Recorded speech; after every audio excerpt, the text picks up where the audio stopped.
May panibago na naman tayong alagain, guys. Ang pangalan nito, guys, ay si Oreo. Ayan. So, dahil nga yung nanay nito ay wala ng gatas, so hiningi ko na lang siya, guys, para maalagaan siya. Sa ngayon, meron siyang milk nakatabi kung magutom siya mamayang gabi. So, hindi siya magugutom. So, ayan, guys, nilagay ko siya dito sa maliit na langgana para di siya ginawin o dili siya tugnawon kung sa Bisaya na ganahan na siya, ana.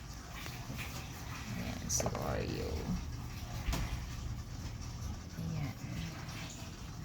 Pag magdako ni, lagot na si Bogart nito, guys. Si Bogart, si Dora, at si Pican. Ngayon, medyo ano pa siya.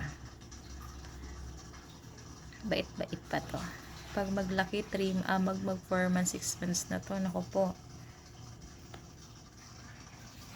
Tayo na sila nito kay Oreo. Sobrang kulit na rin ito. Isa siyang lalaki, guys. Ayan. Subukan sa paliguan ko siya kasi mayroon siyang mga tawag ba nito, yung tumatalon-talon. Ayan. Kamot siya ng kamot kasi.